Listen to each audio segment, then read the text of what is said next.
Ladies and gentlemen, welcome to The Right Time. My name is Bomani Jones. Thanks for listening wherever you get your podcast. Rate us, review us, give us 5 stars. You only give us 4 stars, I'm inclined to believe you are a hater. It is Foxworth Fridays. Domonique Foxworth, what's going on, man? Nothing. Happy to be here as usual. Yeah, man. Your man, Luka. Because I've been a Luka holdout because I'm a holdout on everybody. I've been burned too many times by getting out ahead on these things, right?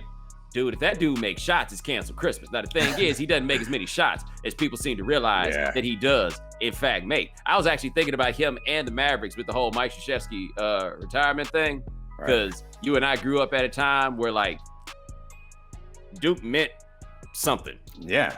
And whether you like what it meant was a completely and totally different situation. You realize this, though, that especially in the last 10 years, there's a whole generation of kids that did not grow up hating Duke. Like, not that every kid grew up hating Duke, but they have not been, like, something to detest in the last 10 years. In Duke, it feels like everybody kind of hated Duke, but maybe it's just the circles that I was running in.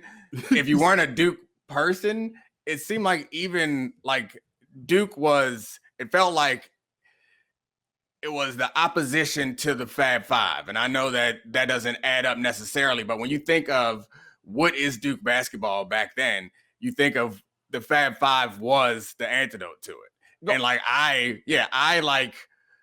found myself identifying with the Fab Five and also aspiring to be more culturally and socially and image-wise. Like, even if I was not that, that's more what I wanted to be. And I felt like everybody in the culture kind of like, that's cool. Like, that's what's always cool. So even if you're a middle-aged dude or a woman who's a teenager, like, it didn't feel like it was, it didn't feel like there was just a certain subset of the society that hated Duke. It felt like either you went to Duke or you hated Duke. Well, you got to forget this though, man. Then there's white folks, right? Yeah. But that's what I mean. I thought the white folks were the same. Like, they recognize what cool is. They wanted to be cool. But they also wanted to be white dudes who were good at basketball, right? Yeah. Like this is what Duke basketball did, especially in the 80s. Because I think the context that gets lost in this is that in the 1980s, college basketball was still integrating, right? Like, we were, not that there weren't black people on every team necessarily, right?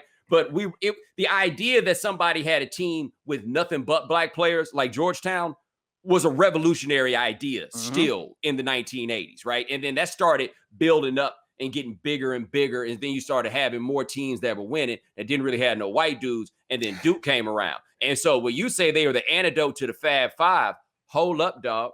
Let's think about this for a second, okay? Because this is, again, something you don't really have really after the mid-90s, which is programs that we just readily associate with blackness, or teams like the Fab Five that we readily associate with blackness. Louisville basketball used to be that, because the thing, like, Kentucky folks used to call them, rather than the Cardinals, the Blackbirds, right? Because they had all these black dudes on the team. That's who Duke played against in the 1986 championship game. Like, that's their, when they first get up to success. Now let's think about that time and, like, who, like, the black teams were, right? Nolan Richardson and them 40 Minutes of Hell, John Chaney and those Temple teams, the Fab Five, UNLV, Georgetown, and in, with the morning and you get to the Mutombo time and all of that stuff. Dog, Duke ran through all of them. Every single one of them. They ran through them all. And this is at the same time that you got the Celtics with all those white dudes, right? And it's UNC too, which, like, wasn't a black school, but it was the black school, right? In that little tobacco triangle or whatever they call it, the tech triangle down there. Yeah. I mean, blackness is a key part of the history of North Carolina basketball. Right. Like Dean Smith integrating the Atlantic Coast Conference and everything that comes down to it. Dog, them white dudes ran through all of them. Like Christian Laettner, all of them. Shaq gave it to him. Morning gave it to him. Larry Johnson, like, he took his L, they took their L's too. Yeah. But Larry Johnson gave it to him. Jamal Mashburn gave it to him. We can go up and down the list. They gave it to any team that we were like, yo, that one's ours. You know what I'm saying? Like, we finally got a little something. I guess there's a symbolic thing that that a certain group would feel really good about watching in those moments, especially as we see black people kind of taking over basketball in general. And they gave it to him with elbows, right? Yeah. Like, it wasn't like Duke beating you was not on some, we are going to outskill you and beat you with our superior intellect. They were like, we ain't scared of y'all. Yeah. Right? Like, that was the big thing. Because in the end, you go watch white dudes play basketball against black dudes. It's a little fear factor that comes in there. Duke ain't have none of it. Like, the teams that Duke had that made them famous, like made them a program, they ain't have none of that. They was ready to scrap it out with you right back. That's funny because you're right. They became like the private school hoity-toity kind of, like, that was the image of them, but that wasn't how they played. At least at that time, they were down for all of it. And you made a point. I guess it was on Wednesday's pod or Monday's pod. You said something. You might have been quoting somebody else, but it reminded me of it. Is that the racism you said one of your friends said that it's not that the racism in Boston is different. It's just that they fight in Boston. So like, the way they express it is different. Like, Boston isn't necessarily more racist than, say, DC, where I live right now. It's just the people in DC are like, all right, well, we're going to do a little quiet. Yes. We're going to whisper amongst our friends what we're thinking. In Boston, they're going to tell you to your face and be fully willing to scrap it out. At any moment, your blackness doesn't scare me. Hold on, not just willing to scrap it out, looking to, hoping, yes, wishing, right? Like, I don't know if white folks in Boston. There's nowhere else on earth, or at least I can speak for the United States. There's no city that I've ever been in.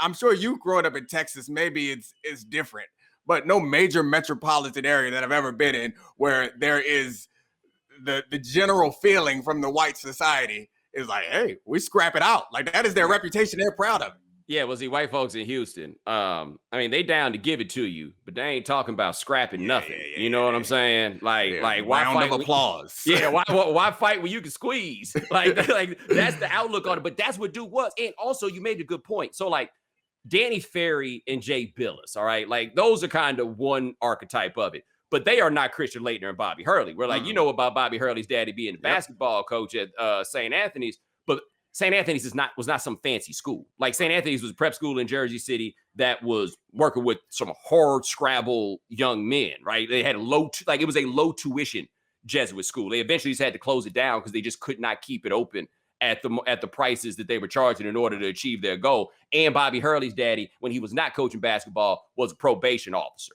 Right.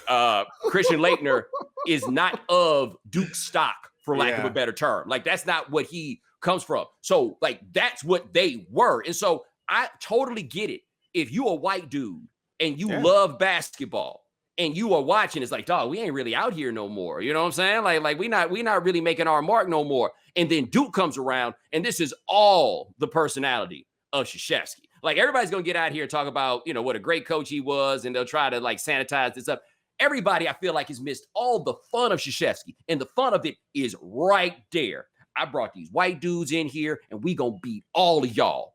Watch. See what happens. I can almost identify with that, even though, like, I'm not white, obviously, but, like, I understand the sentiment of coming into somewhere feeling like you are the minority because you are, and feeling like there are assumptions about you because you are, and then shoving it in everybody's face. Because the assumption is the white dudes shoot, but they not down for this action. Right. But they're like, you know what?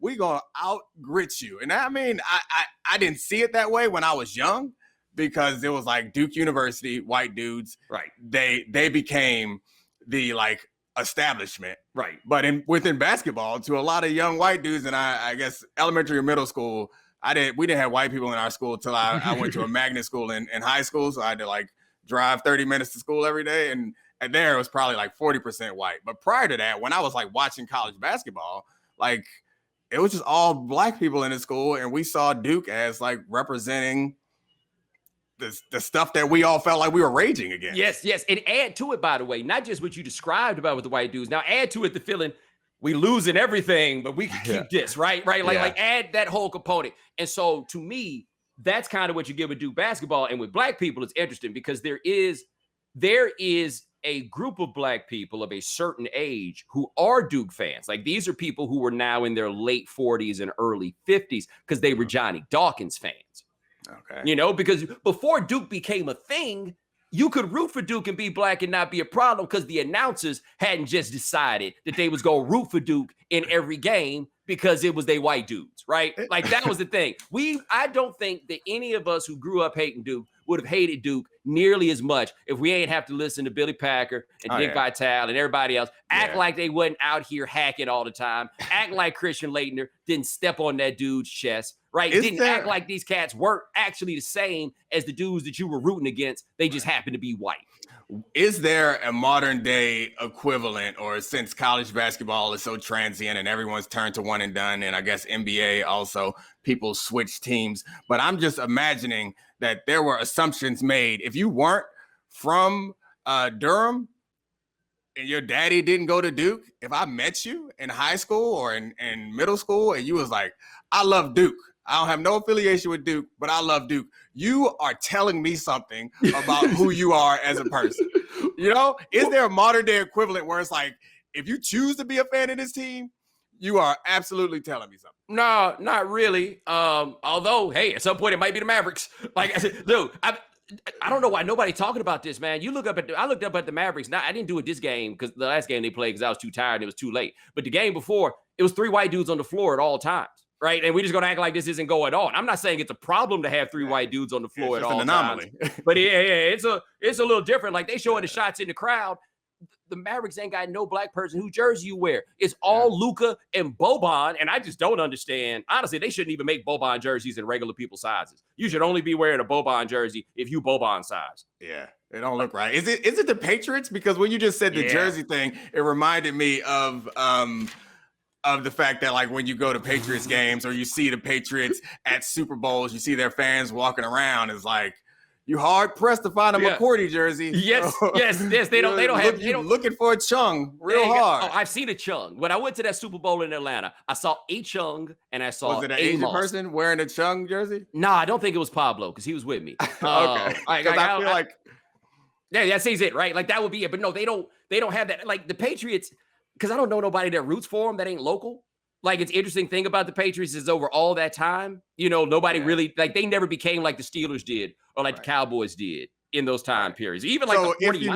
if you meet somebody who is 45 years old and they spent their whole life in the Midwest and they have no connection to New England, their parents lived in Nebraska and they grew up in Nebraska, and they're like, hey, who you pull for? And they're like, hey, I'm a big Pats guy.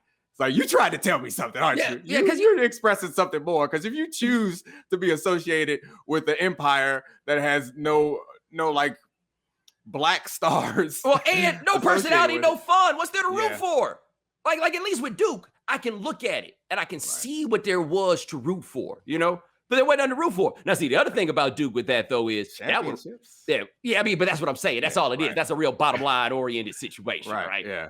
But the other thing with Duke was, that thing rotated through time, right? Like there would be ebbs and flows of what the roster would look like. So like 99, that's Krzyzewski's best team. That is the Elton Brand, Corey Maggette, William Avery, Trajan Langdon, young Shane Battier, young Chris Carrawell. Like that was right after Duke had got sorry for a little bit. And then next thing you know, Wojo was gone. And it was just the blackest Duke team that you had ever seen. I don't know why, but I remember liking Trajan Langdon. Like, I hated everybody at Duke. Maybe it was just because it was like early stages of somebody who was just like a sharpshooter. But I remember liking the Alaskan Assassin and not really liking anybody else. But I think also what added to this was the type of black players that they had and like what people thought of them. Because like Grant Hill was the guy, and Grant Hill daddy ain't no softy. Like, he's not the one. Grant Hill's daddy was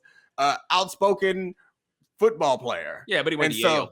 Yeah, I know, but still, I guess Grant Hill was like, all right, well, you got to be that type of black person, and maybe I was closer to that image of a black person, but that's not what I wanted to be. That's not what I aspired to be. Like, I wanted to be Jalen Rose. Like, you wanted to be a guy who was like tough and like wore his black socks and baggy clothes. Like, you didn't want to be the guy who showed up to school in a sport coat. Right. Poor Grant Hill, he just picked the raw side on that one. He carries that too. Like it's still kind of like, dog, why y'all be talking about me like that, man? I just be out here hooping. I was dunking. You know what I'm saying? Like I was doing all the things that y'all do. But that 99 team, you wouldn't say that about Elton Brand. You wouldn't say that about McGetty. You wouldn't even say that about Carrawell. You might say it about Shane Battier. That's a little bit of a different situation. But then after they got good with those guys, it went back the other way, and they were out there with Greg Paulus. Like Redick don't count because Redick was cold, right? They was out there with the Greg Pauluses of the world, and then Krzyzewski looked around and was like, okay, now we got to go back the other way, right? And then it went back the other way, and then it got to, like, it wasn't like we just getting white dudes. It's like, we getting cold white dudes. Like, we going to the Boston Celtics strategy. Yeah, we need a white dude. Yeah, go get John Havlicek, right? You think that was, I mean, that is a strategy. I don't know if it was conscious, but if you establish yourself as the place where cold white dudes go, like, you are then putting together a pretty good roster if you can get 70% of them, because you're not going to get 25% of like the cold black dudes. Yeah. And so once you bring a little too many cold black dudes, then it's like you can't get the cold white dudes. So like it is problematic and racist and stupid for so many reasons, but it ain't dumb strategy. No, well, think about it this way. So like way back in the day when Notre Dame was like running it, a big part of why they could run it was every good Catholic player in America, they got them. Yeah. Right. This was where you were going to go if you were a good, especially from up north, you're a good Catholic football player. Notre Dame was going to get you. There was no other place that you would think about going. I always say you can truly tell the strength of a program's brand by the quality of the white dudes that they get, right? Like when you start going through like the top 25 on the rivals list in basketball from year to year, either the white dudes are going somewhere local or they go into like Carolina, Duke, UCLA, like one of those big names. Like that is a reflection of the strength of your brand.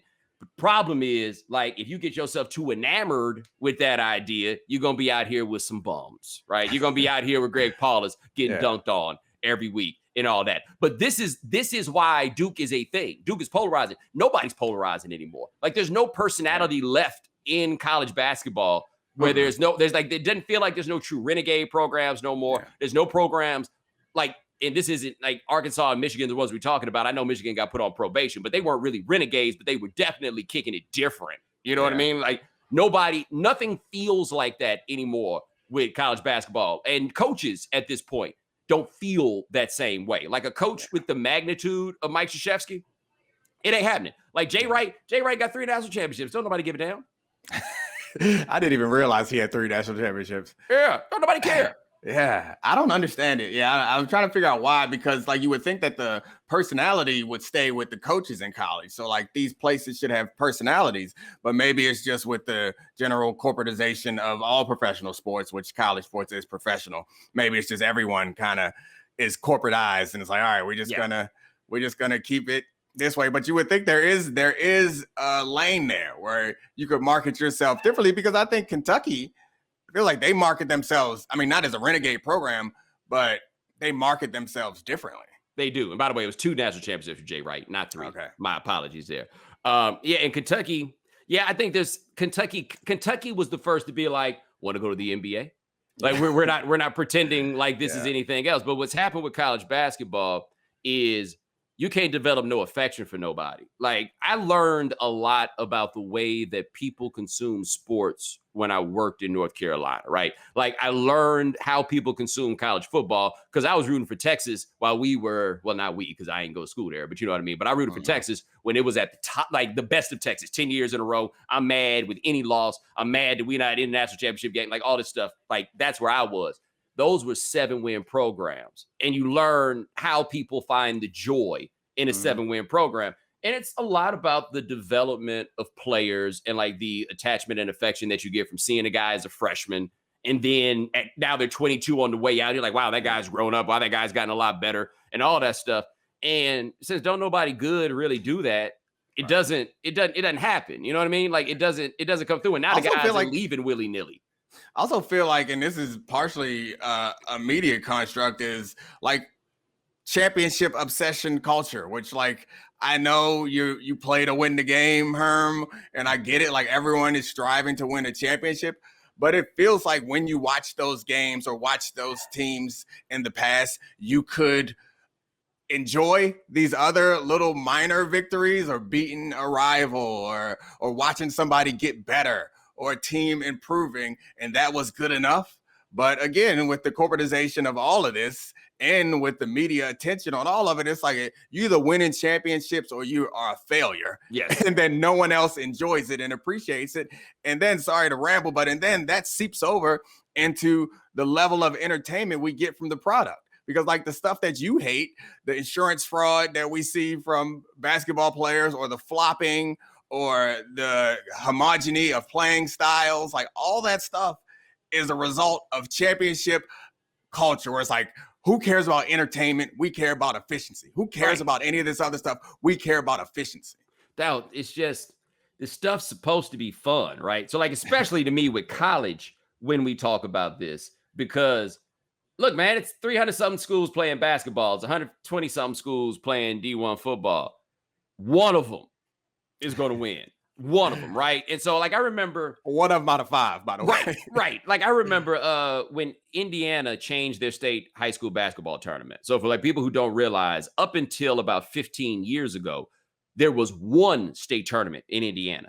Every high school in Indiana was in the same tournament, regardless of size. Yeah, that's the charm of the Hoosiers story, is that it was a little bitty school that ultimately won the state championship. But everybody's goals were calibrated according to what they were, like what kind of school they were. So if a little school just got one win, it was like, NCAA tournament 15 seed beating a 2 type of thing. That's like championship. Right. That's what it was. And so I remember when they changed it, I thought it was okay because, like in Texas, like with the football, for example, you have 6A. Like now it goes all the way. That's unsafe, though. Yeah, no, but this is what I'm saying.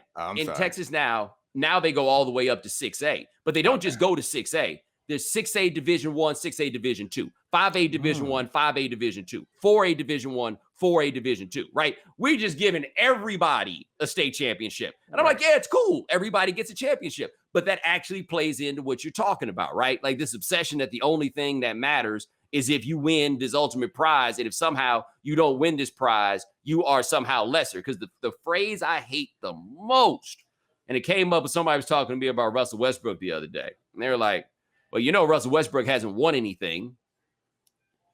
He's won everything but the championship. He's been to the finals, won the MVP. All these literally won everything but a championship. And that is deemed hasn't won anything. And people that also stupid people throw that out. Just stupid and lazy. It is ridiculous and it is stupid, but it is real because it does feel like it's the way that most people experience Russell. Is like it's like critical of him and his style of play because it's not as efficient and because he hasn't won a championship. And like it doesn't feel like our memory of Russell Westbrook is like he's one of the all-time greats. It feels like we're cementing a memory of him as like, oh, he's a super flawed superstar you can't build around. That feels like what we're going to end up remembering about him. Right. Like, you think I give a damn if Domonique Wilkins never won a championship? Nope. I you know what I'm saying? Like, in the end, Charles Barkley, like, it would have been great for Charles if Charles would have won a championship.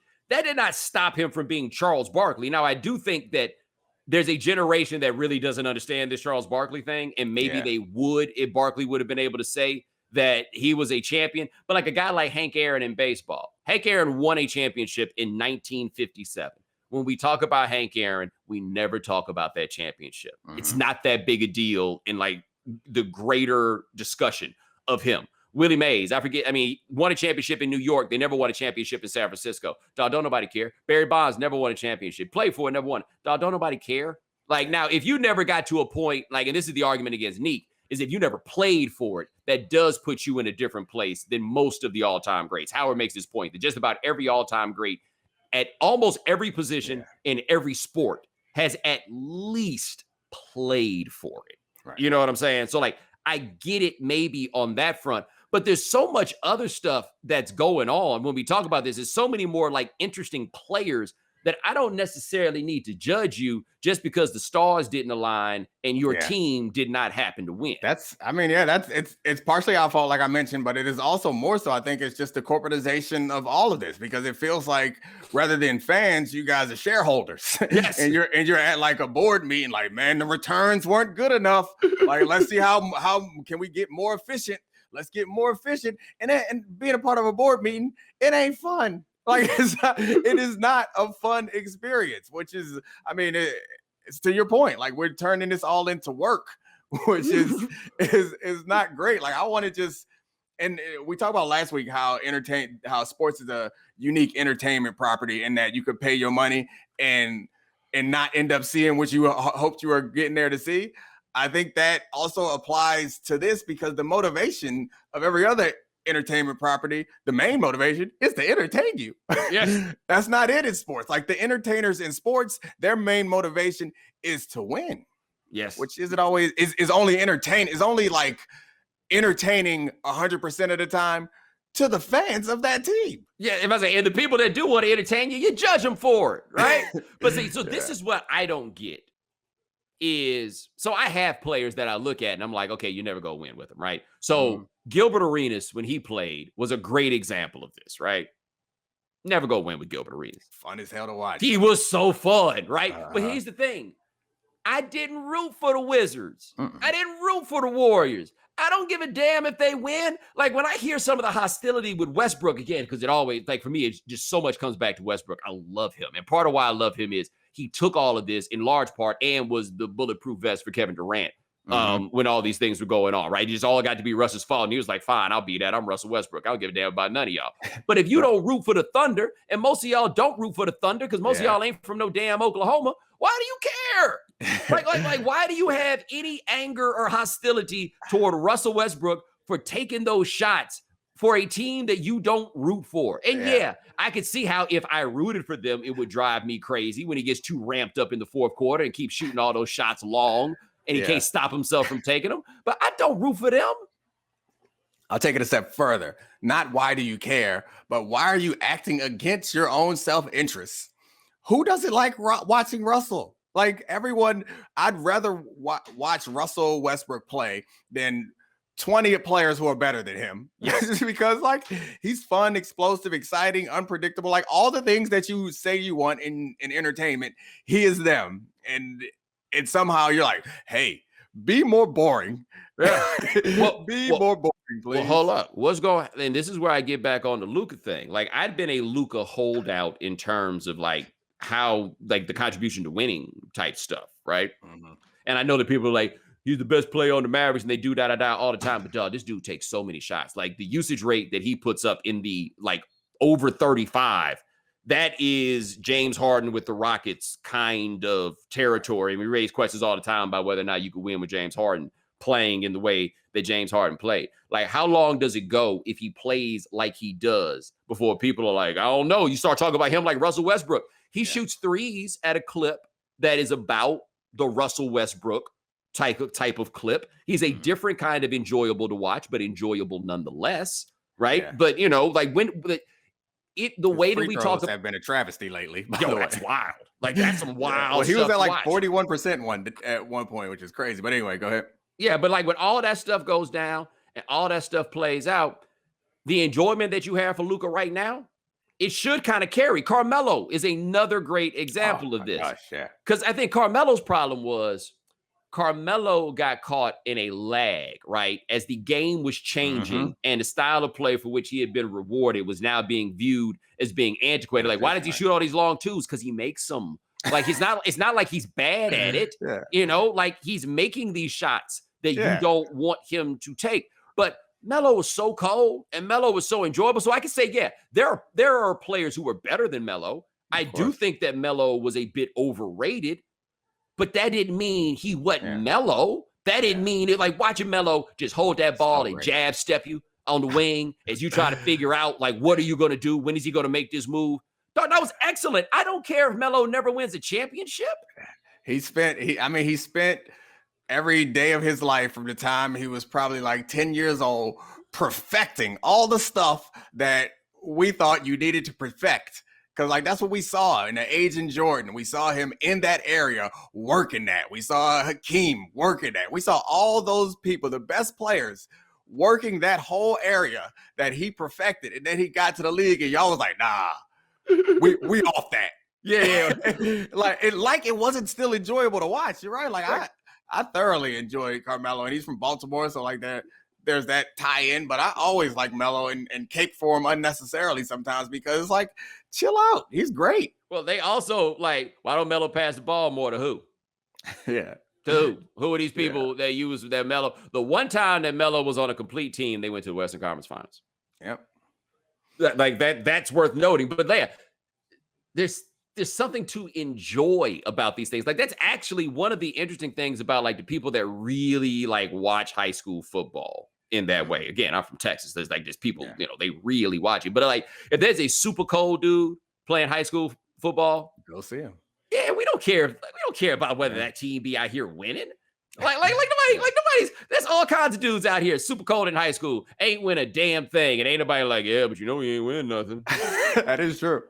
Yeah, we. I remember that. Like some of my games were packed out. We only made the playoffs one year.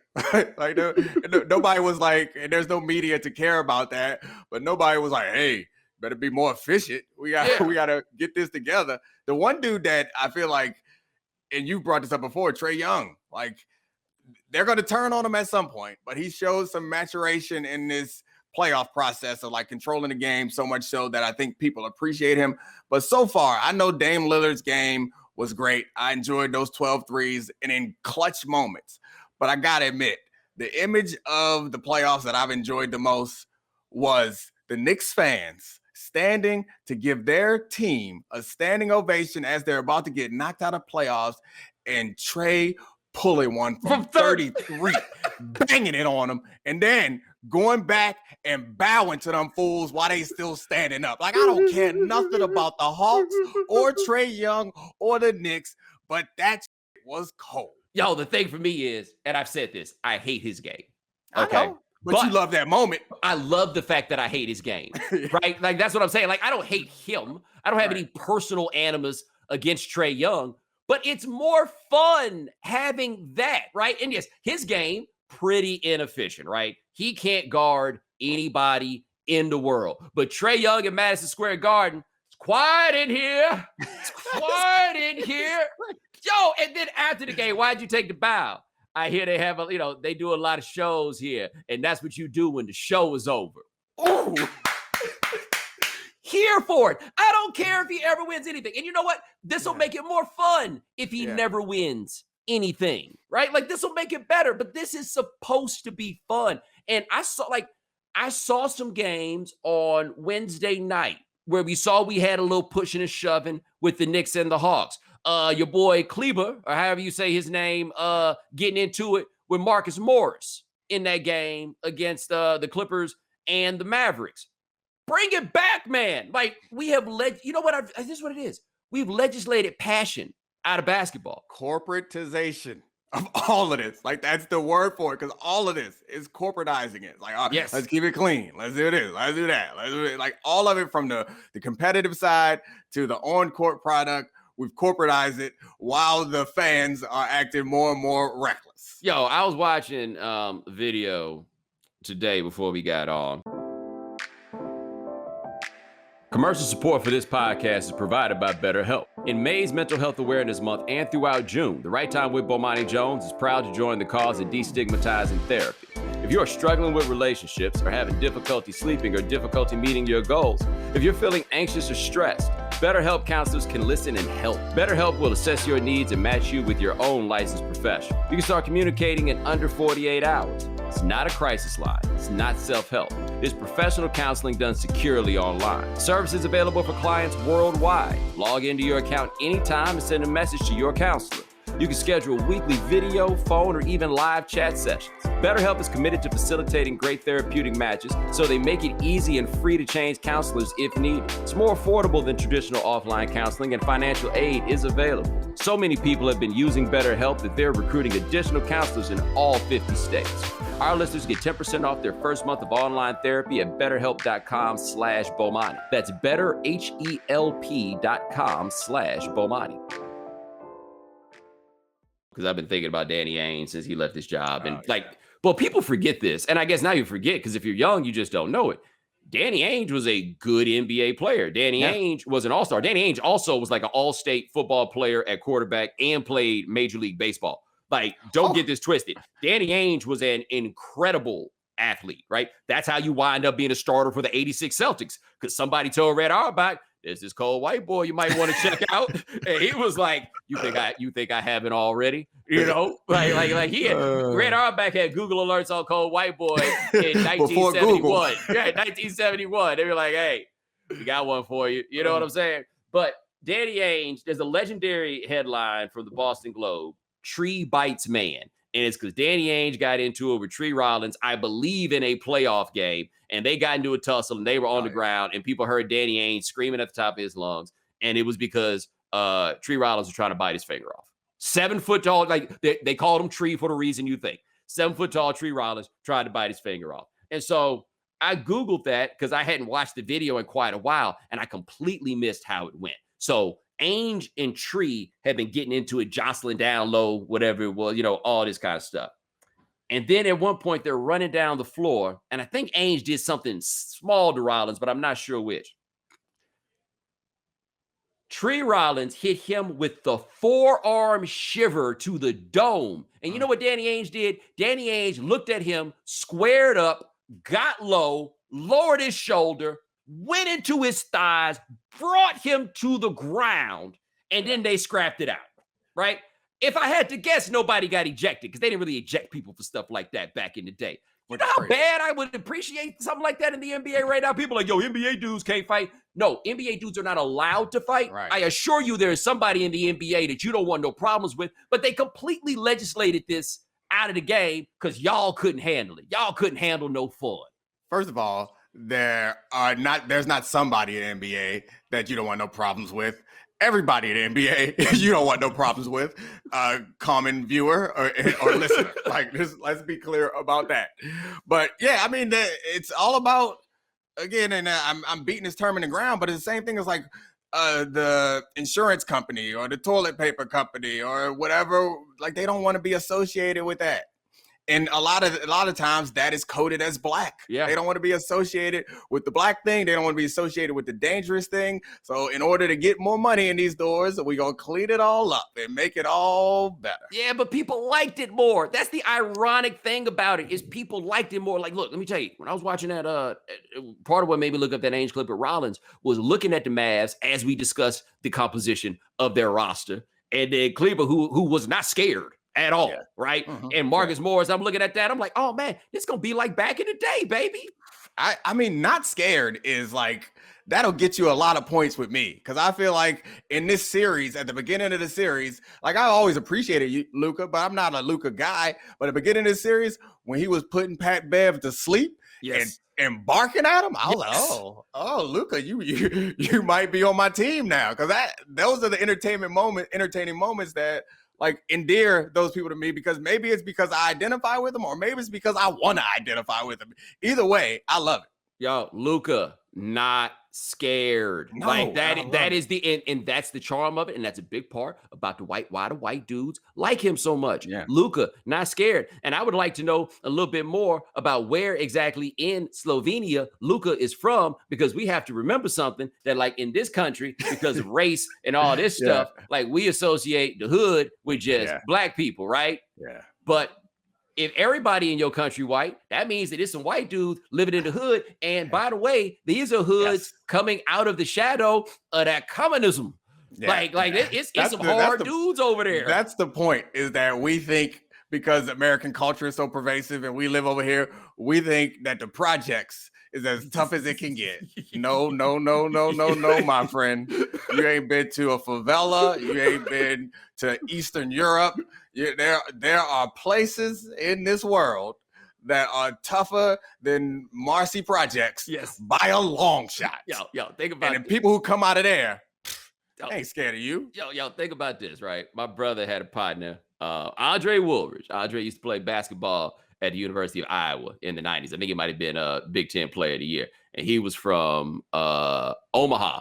He was from Omaha, Nebraska. And I always remember because my brother put me on an email with Dre and a couple other people. And I hit my brother and I was like, who the hell is Corn Hustler at whatever domain.com? Because that's what he called himself, the Corn Hustler, not the Corn Husker. I like the Corn Hustler, right? But anyway, my brother grew up in Atlanta. My brother tried to clown on him about Omaha. And he was like, I'd drop you off in Omaha. You wouldn't make it home. You know why? Because there is somewhere in Omaha where this is absolutely the case. And all I'm saying is, if it's like that in Nebraska, it'll do in Nebraska. You know what I'm saying? Like, if it's like that in Nebraska, it is certainly like that somewhere in Slovenia. I can name all the times in my life that I've seen a gun. I can also name all the times in my life where I've heard gunshots. Some of these people, they can name the days when they did not see or hear those things. You know what I mean? Like, and I'm not from the hood. I'm not claiming that or whatever, but like, and I suspect that's the same thing for people who are from tougher spots where like the most dangerous and scary thing they have is like, man, watch out because there's a bit of a drug feud in this neighborhood. And that's terribly scary. Think about living in a country where you are growing up in a civil war, not rival gangs, the government versus the people. And you talk about, do you think they're going to be intimidated by you? And we don't know anything about Luka's background. I know his mom was like a model or something, right? But it also, if you show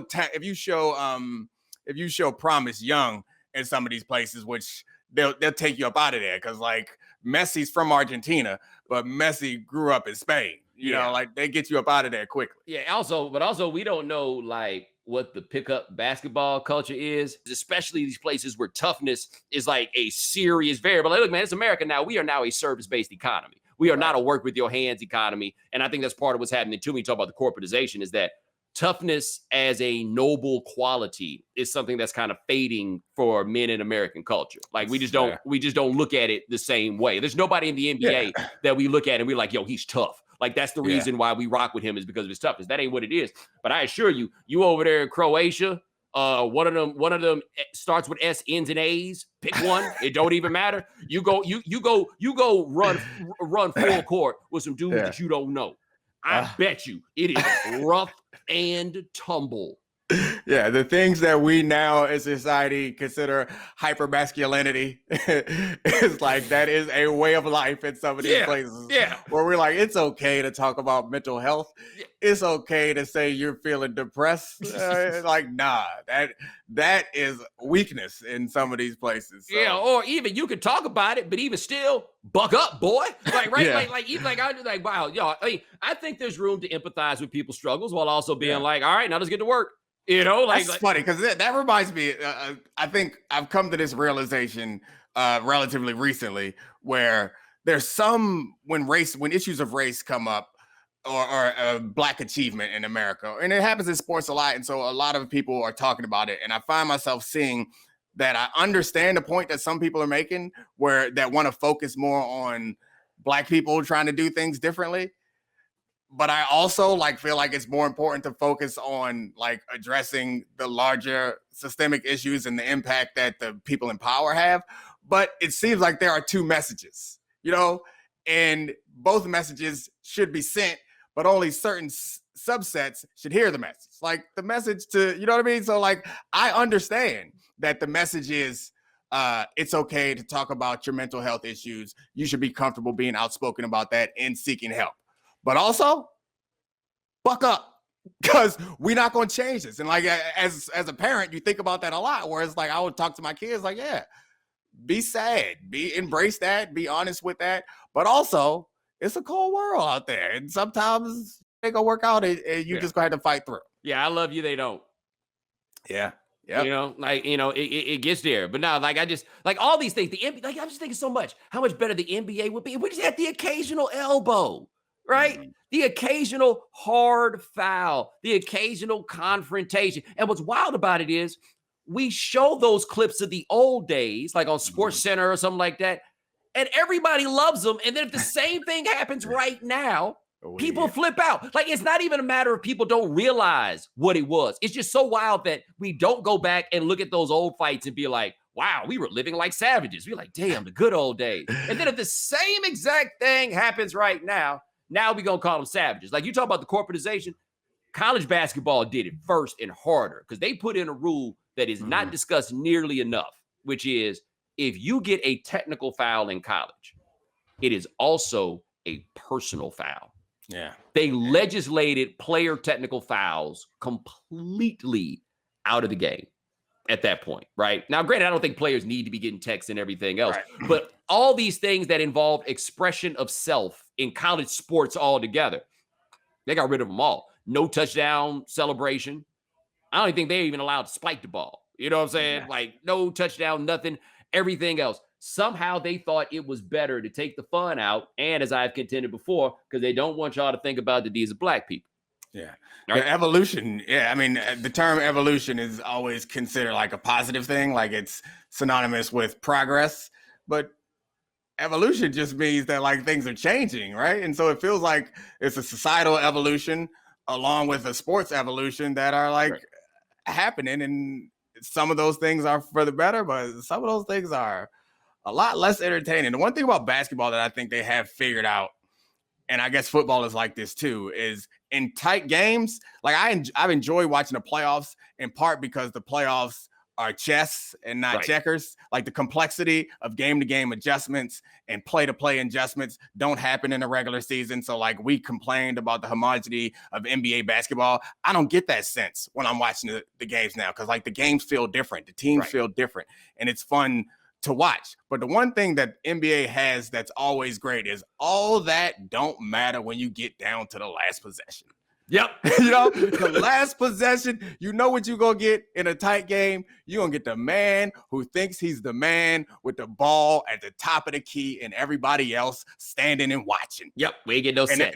That is great. And I saw that Dame so many times. That part of the entertainment property is like at the end of every action movie, you always going to get the hero trying to overtake the villain. You never going to get some random B character finishing off the end of it. Like that's the same thing in sport or in basketball, at least. Well, 3 games into a playoff series, everybody know everybody sets.